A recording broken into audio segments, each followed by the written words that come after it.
mon approche fondamentale autour de la marque, autour du personal branding et même du storytelling résidait dans cette espèce de création d'actifs de marque. Et c'est là que j'ai vu à quel point les connexions se faisaient entre c'est quoi exactement un actif de marque et pourquoi est-ce que la marque, selon moi, son rôle principal, c'est pas la conversion, c'est pas la visibilité nécessairement. Le rôle de la marque, c'est un rôle de notoriété. Et c'est à travers cette notoriété que la marque travaille à travers le temps, parce qu'une marque s'inscrit nécessairement dans une durée, dans une vie, et je pense que c'est important de le voir comme ça pour vraiment comprendre comment est-ce que l'écosystème de marque se crée dans le temps pour supporter justement l'impact qu'une marque, qu'un message, qu'une personne va pouvoir avoir à travers son développement professionnel. Vous écoutez l'ambition au féminin, épisode 85. Mon nom est Tatiana Saint-Louis et j'anime l'ambition au féminin, un podcast pour toutes les femmes pleines de vision, de talent et de drive qui désirent redéfinir le succès selon leurs termes et leurs conditions.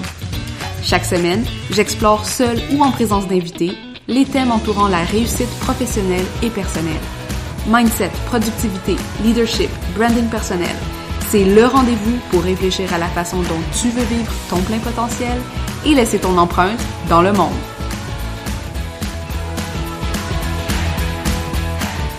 Salut les ambitieuses, comment vous allez aujourd'hui? J'espère que vous passez un bel été. Jusqu'à date, on vient juste de passer le solstice. Les beaux jours sont bien installés. On part pour quelques jours de vacances. Comme vous le savez peut-être si vous suivez l'ambition au féminin, à chaque fin de trimestre, c'est une occasion pour moi de prendre le temps de m'arrêter. C'est quelque chose que je fais depuis le début de l'année pour vraiment m'assurer que mes vacances sont planifiées avant de rentrer n'importe quoi dans mon calendrier. Et nous y voici, c'est aussi l'occasion pour moi, la mi-année, de faire le bilan et de voir où j'en suis avec mes objectifs trimestriels, où j'en suis avec mes objectifs annuels. Est-ce qu'il y a des choses à ajouter? Est-ce qu'il y a des leçons à assimiler? Et est-ce que je suis sur la bonne voie?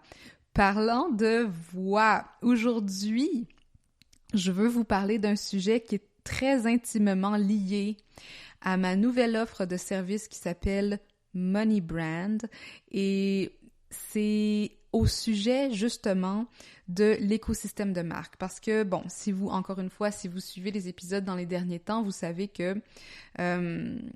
dans quelques semaines, je lance officiellement la nouvelle offre de service d'Aime ta marque qui vraiment est focusé, positionné autour de tout ce qui tient à la notoriété de marque, à notre notoriété d'experte et à comment est-ce qu'on peut bâtir une marque qui va durer dans le temps d'une façon organique, c'est-à-dire qu'elle va vivre par elle-même, mais aussi qui va nous supporter dans la façon dont on veut vivre notre entreprise, les ambitions qu'on se donne pour nous-mêmes. Et c'est pourquoi, selon moi, il n'existe pas une seule stratégie pour réussir sur le web ou pour réussir point et que chaque stratégie doit être réfléchie selon des contextes, selon des circonstances très, très, très personnelles. C'est pourquoi j'ai choisi de vous parler de comment créer son écosystème de marque qui est aussi, by the way, l'atelier que je vais donner au Festival Web de création de contenu organisé du 5 au 9 juillet 2021, si vous écoutez ça en rediffusion. Et je voulais donc vous inviter cordialement à venir assister à cet atelier gratuit, festivalweb.cc si vous n'êtes pas inscrite. Sinon, c'est moi qui vais animer l'atelier de mercredi et dedans, je vais vous aider justement à créer un écosystème de marque qui va supporter votre lifestyle et qui va vraiment vous enlever, je l'espère, la culpabilité de la publication, de la création de contenu, surtout si vous considérez que vous avez peut-être l'impression un peu de lancer des spaghettis au mur à cette étape-ci de votre création de contenu et si vous avez besoin d'avoir un œil un peu plus stratégique sur le temps, sur les ressources que vous investissez dans cette création de contenu-là. Alors, un peu comme à titre d'introduction, à titre d'amuse-bouche, je voulais créer cet épisode de podcast pour qu'on rentre vraiment dans plus les définitions de ce que c'est un écosystème de marque, à quoi ça sert, pourquoi est-ce qu'on parle d'écosystème de marque et pas simplement de marque, qu'est-ce que c'est la différence avec un brand, un personal brand, des choses comme ça. Je vais aussi vous parler de pourquoi l'écosystème de marque est la base de notre notoriété et les outils qu'on a à notre disposition pour créer et maintenir notre écosystème de marque. Et là, quand je parle d'outils, je vais vraiment plus parler de piliers stratégiques parce que, naturellement, bon, si on rentre plus dans les outils de gestion, c'est un complètement autre sujet. Je vais voir si je m'aventure là-dedans, mais on verra avec le temps. Je pense qu'on va se limiter à parler des piliers stratégiques. Alors, en travaillant justement sur Money Brand, j'ai beaucoup réfléchi à travers au coaching que j'ai donné par le passé, aux clients que j'ai servis, à mon programme Positionnement Authentique, mais aussi à tous les autres projets que j'avais faits en amont et qui ont créé ce qui est devenu aujourd'hui Aime ta marque. Puis là, je pense à les formations sur LinkedIn, les formations sur le référencement, sur l'écriture web, sur lancer un blog, sur se faire voir sur Pinterest, etc., etc. Et en mettant tout ça en commun, j'ai réalisé que dans le fond, mon approche fondamentale autour de la marque, autour du personal branding et même du storytelling résidait dans cette espèce de création d'actifs de marque. Et c'est là que j'ai vu à quel point les connexions se faisaient entre c'est quoi exactement un actif de marque et pourquoi est-ce que la marque, selon moi, son rôle principal, c'est pas la conversion, c'est pas la visibilité nécessairement. Le rôle de la marque, c'est un rôle de notoriété. Et c'est à travers cette notoriété que la marque travaille à travers le temps. Parce qu'une marque s'inscrit nécessairement dans une durée, dans une vie. Et je pense que c'est important de le voir comme ça pour vraiment comprendre comment est-ce que l'écosystème de marque se crée dans le temps pour supporter justement l'impact qu'une marque, qu'un message, qu'une personne va pouvoir avoir à travers son développement professionnel. Alors, un écosystème de marque, je le définis tout simplement comme un réseau d'actifs de marque qui, mis ensemble, crée notre capital de notoriété.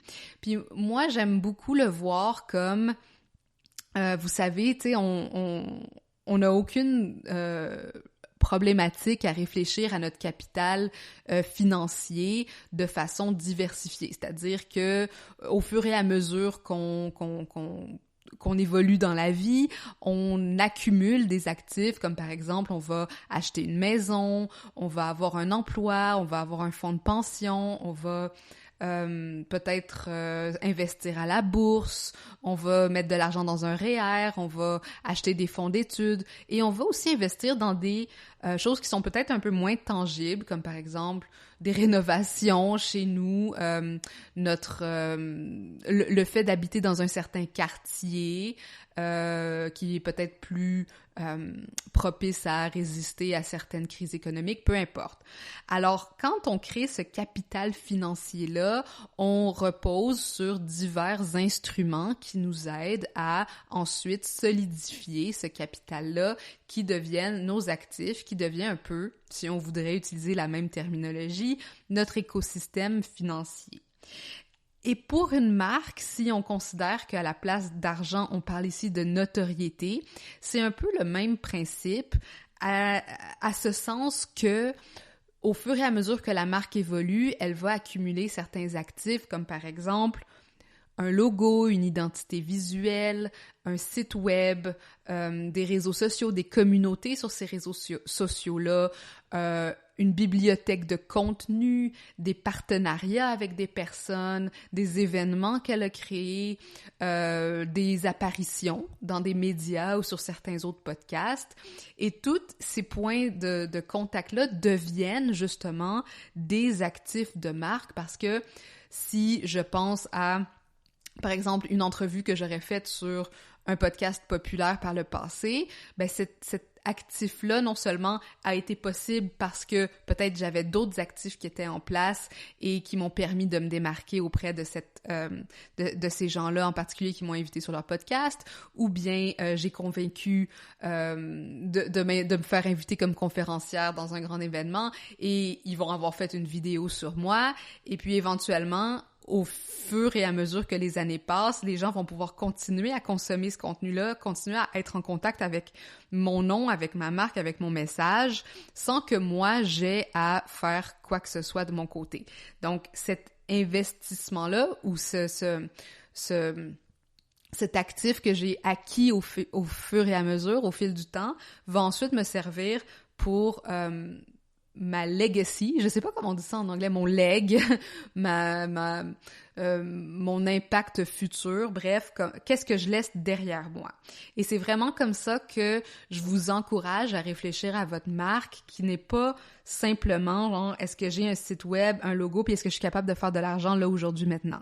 C'est vraiment quelque chose qui s'inscrit dans le temps et qui a comme objectif la durabilité, la solidité et la cohérence.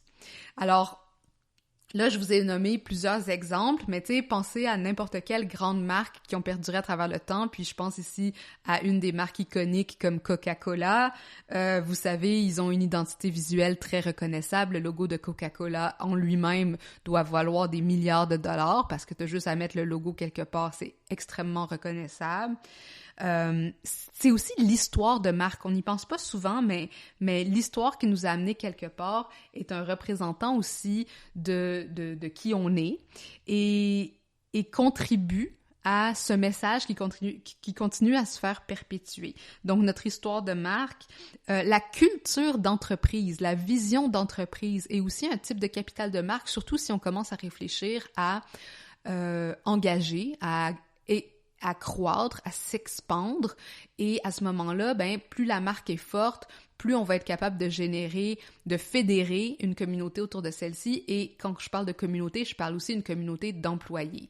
Donc, une marque d'employeur est très, très, très importante, est un gros actif qui va permettre d'aller chercher les meilleurs talents pour qu'on puisse ensuite avancer dans notre vision, justement. Des partenaires de distribution, là, je pense encore à Coca-Cola, j'essayais de lister des choses qui me venaient en tête par rapport à des actifs de marque. Des partenaires, donc tous les contrats qui ont été créés, c'est basé sur la réputation, bien souvent, mais sur des relations humaines. Puis ça, on va en parler un petit peu plus tard dans les 3 piliers stratégiques, à quel point ces relations-là humaines sont très importantes pour la perpétuation de notre marque et de notre message de marque. Les initiatives d'impact, parfois on va faire du bénévolat, parfois on va créer des fondations, parfois on va faire partie de certains comités.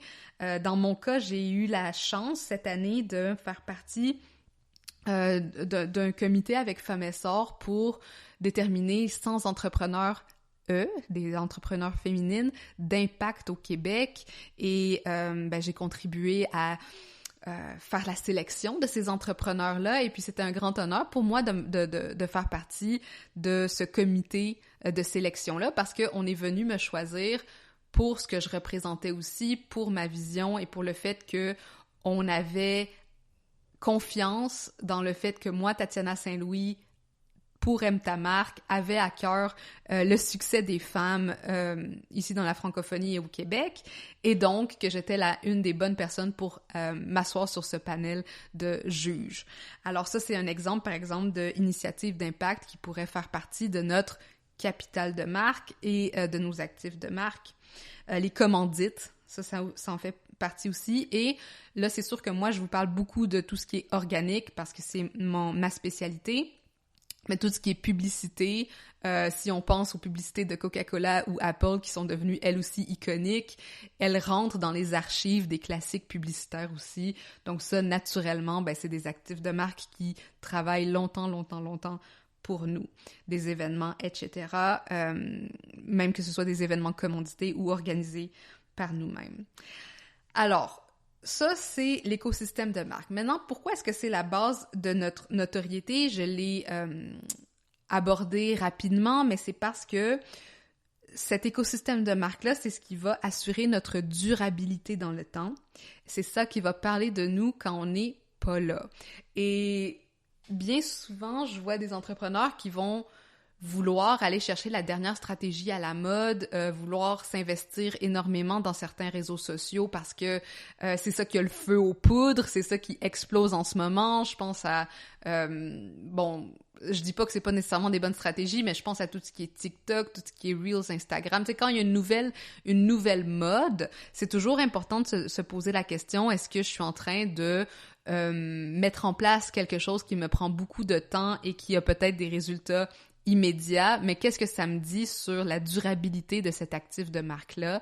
Et est-ce que c'est quelque chose que je suis en train d'investir sur le long terme ou je suis en train de juste mettre un influx d'argent, entre guillemets, là je dis argent mais de valeur, perçu dans mon capital de marque. Donc, je pense que si vous êtes capable, si vous êtes quelqu'un qui travaillez beaucoup avec vos finances personnelles ou avec l'argent, vous allez bien comprendre la réflexion stratégique autour de ça, de dire est-ce que je suis en train d'investir pour le long terme ou est-ce que je suis en train ici de travailler pour l'hyper court terme. Puis j'aime toujours utiliser l'exemple de qu'est-ce que vous choisiriez si, disons, vous travaillez à temps plein, vous voulez avoir un influx d'argent, est-ce que vous allez lancer une entreprise, disons, sur le web et commencer à créer cet écosystème de marque-là, ou par contre, vous pourriez utiliser le même temps puis aller conduire un Uber ou faire des livraisons ou faire un travail qui va vraiment vous demander d'échanger du temps contre de l'argent. Donc, les deux vont vous amener probablement des résultats. Le premier, argent rapide, argent plus facile, mais le temps que vous n'avez pas investi à créer quelque chose qui va travailler pour vous, ça veut dire que vous êtes encore un peu prisonnier de cette dichotomie temps et argent, tandis que quand on crée un capital de marque, quand on crée un capital de notoriété, on est en train de travailler sur des choses qui vont nous repayer sur le long terme et on ne sait pas toujours sous quelle forme ça va nous repayer. Et c'est ça qui est magnifique avec les capitaux de notoriété, c'est que si un jour je me dis OK, ben, je veux plus travailler pour ta marque, je veux vendre mon entreprise. Qu'est-ce que je fais maintenant? Je pourrais lancer une nouvelle entreprise et utiliser le réseau que j'ai actuellement pour me propulser plus rapidement. Je pourrais retourner en emploi et utiliser tout ce que j'ai bâti dans les dernières années comme un portfolio pour des études de cas, etc., etc. J'ai déjà des choses qui parlent pour moi au lieu de partir de complètement zéro, mais ça, c'est des choses que j'ai construites intentionnellement parce que j'avais une idée de là où je voulais m'en aller. Voilà, donc c'est pourquoi, pour moi, cet écosystème de marque-là, c'est hyper important et c'est aussi la base de notre notoriété, notre capital de marque. Maintenant, quels outils stratégiques on a à notre disposition pour construire cet écosystème-là? Et moi, je considère que, surtout grâce au web, on a 3 grands outils qui vont nous aider à atteindre une notoriété qui est organique, qui est durable et qui est cohérente à travers les différents messages ou le message qu'on veut passer. Les 3 outils qu'on a à notre disposition sont 1, la vitrine, 2, le réseau et 3, les plateformes de contenu ou tout simplement le contenu. Alors, si je parle un peu de comment les 3 interagissent ensemble et aussi de ce que à quoi elles correspondent. Prenons pour commencer la vitrine. Les vitrines, puis j'aurais pu le mettre au pluriel, là je dis là, mais c'est plutôt... vous pouvez en avoir plusieurs, bien que je considère que d'avoir une vitrine, c'est un peu comme notre maison, donc c'est toujours plus peut-être pertinent de focusser sur un point d'ancrage, un point de contact vraiment qui reste le repositoire de ce contenu ou de tous nos actifs de marque. Donc, la vitrine, ça peut être un site web. Si on n'a pas de site web, ça peut être aussi simple qu'un profil LinkedIn ou une présence quelconque où on va amener nos prospects, nos leads à visiter un certain lieu où ils pourraient ensuite en apprendre plus sur nous. C'est sûr que moi, je considère ou je suggère à mes clients d'éventuellement avoir un site web pour le plus grand contrôle qu'on a sur le contenu qu'on peut y publier et aussi pour avoir un espace propriétaire où c'est nous qui faisons les lois, mais aussi c'est nous qui avons accès à notre nom. Et là, c'est sûr, moi j'ai Aime ta marque, mais j'ai aussi acheté tatianasaintlouis.com qui peuvent mener vers Aime ta marque. J'ai acheté mes noms de domaine aussi pour m'assurer que s'il y a des noms de domaine que je veux utiliser en termes de noms de programme ou des choses comme ça, je puisse aussi avoir ces vitrines-là, ces actifs, hein, parce que un nom, un URL, ça pourrait être considéré comme un actif aussi. Vous savez que acheter un nom de domaine, c'est parfois extrêmement cher. Je me rappelle une fois, j'ai travaillé j'étais mandatée dans une entreprise et puis on voulait créer un site web pour un de leurs produits et le nom de domaine se vendait à 20 000 $ si on voulait avoir le nom de domaine avec le .com. Donc, on est allé pour le .ca, mais vous voyez un peu comment les noms peuvent avoir beaucoup de valeur aussi dans cette industrie-là. Donc, la vitrine, c'est l'endroit où vous pouvez justement être vous-même, vous décrire, mettre en place vraiment vos couleurs, votre brand, votre identité. C'est là aussi où vous accueillez l'expérience de vos clients. C'est là où vous mettez en place le message central. C'est là qu'on voit vraiment où est le positionnement, le cœur de qui vous êtes et ce que vous représentez. Et là, c'est sûr que je parle de marque, mais j'espère que vous avez compris jusqu'ici qu'une marque personnelle, pour moi, ça rentre dans le même bateau. Puis, moi, étant spécialisée avec les entrepreneurs de services, pour moi, là, tout ce dont je parle ici, ça s'applique aussi aux personnes, aux personnalités. Donc, la vitrine numéro 1.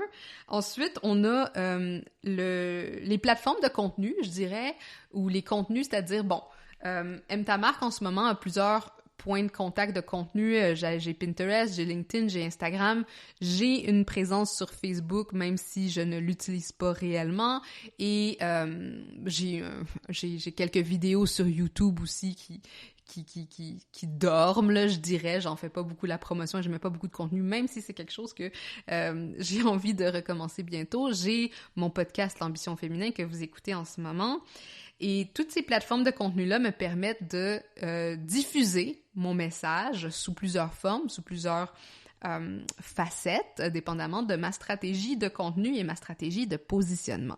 Alors, ces plateformes-là de contenu, naturellement, ne sont pas propriétaires, contrairement à la vitrine, mais elles me permettent de faire un lien très, très immédiat avec le troisième point de notre outil stratégique, qui est le réseau / les communautés, ou, en d'autres mots, les humains qui sont de l'autre côté du micro, de l'écran, peu importe. Alors, les plateformes de contenu, pour revenir là-dedans, on a des plateformes de contenu qui sont longue durée, d'autres qui sont courte durée. Vous irez lire ou écouter, j'ai quelques ressources là-dessus. Je vous les mets dans les notes de cet épisode. Mais sachez que, ces plateformes-là de contenu, elles pourraient être aussi à l'extérieur du web. On pourrait avoir des magazines, on pourrait avoir la télévision, la radio, peu importe qu'est-ce que vous utilisez comme outil de communication. Si vous l'utilisez pour créer du contenu propriétaire ou pour créer du contenu qui sort, dans le fond, de la marque et qui s'assoit dans la stratégie de la marque, moi, je le considère dans ce bucket-là, si on dirait. Et ce qui nous mène justement au troisième élément qui est le réseau et qu'on prend souvent pour acquis, mais qui est un actif de marque extrêmement puissant. Et quand je parle du réseau, je parle autant des communautés qu'on crée que des réseaux de partenaires, des réseaux de collaborateurs, des réseaux d'affiliés qu'on crée à travers nos plateformes de contenu. Et ça, c'est quelque chose dont je parle beaucoup dans le programme Money Brand. C'est comment est-ce qu'on peut créer des opportunités de réseautage, des opportunités de networking grâce au contenu. C'est ce que j'appelle le networking de contenu et je vous réserve un épisode de podcast complet là-dessus la semaine prochaine si vous êtes intéressés. Mais c'est une stratégie hyper puissante que peu de gens utilisent bien et intentionnellement. Et c'est ce que je veux vous aider à faire aussi si vous rejoignez le programme Money Brand. Mais pour résumé, dans le fond, vous savez que la création de contenu, quand c'est bien fait, quand c'est intentionnel, nous permet de connecter avec des gens qui ont les mêmes valeurs, la même vision et des besoins qui peuvent être satisfaits par nos services aussi.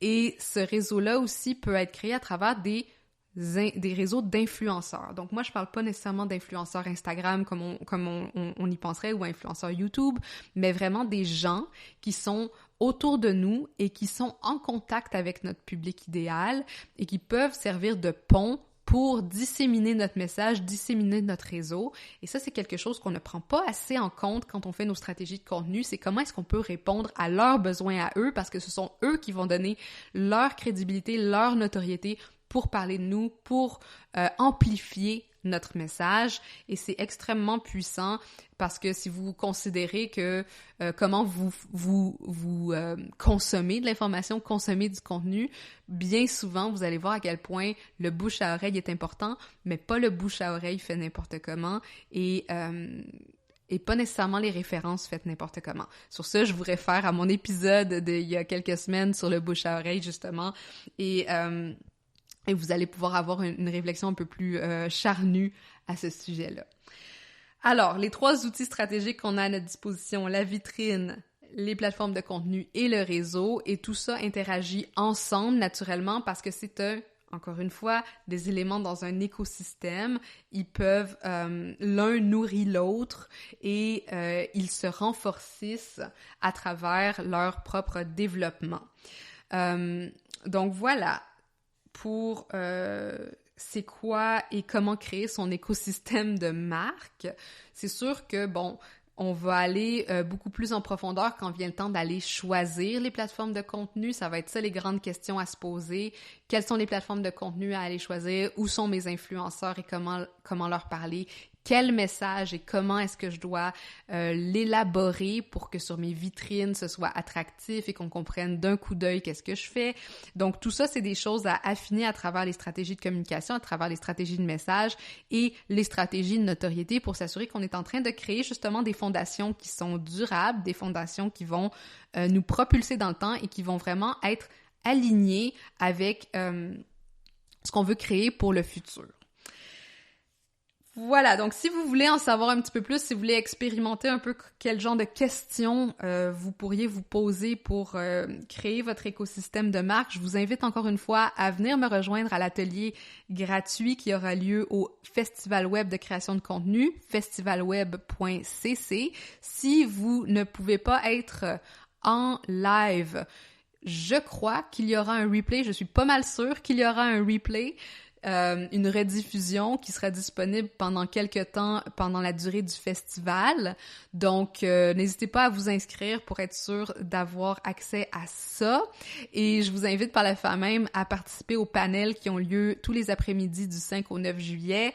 Moi et Alexandra Martel, on se partage l'animation de ces panels-là. Donc, j'ai très, très hâte de vous accueillir et d'accueillir les créateurs invités qui vont venir nous parler de leurs expériences également.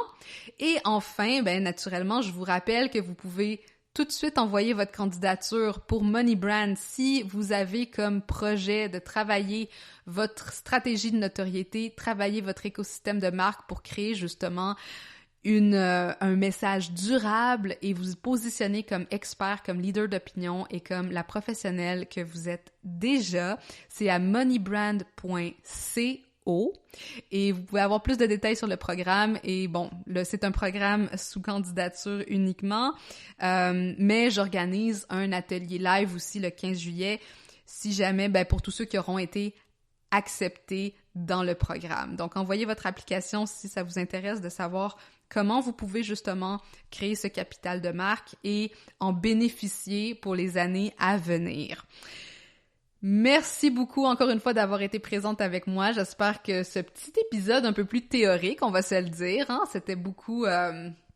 j'ai l'impression de vous avoir fait un cours sur la notoriété.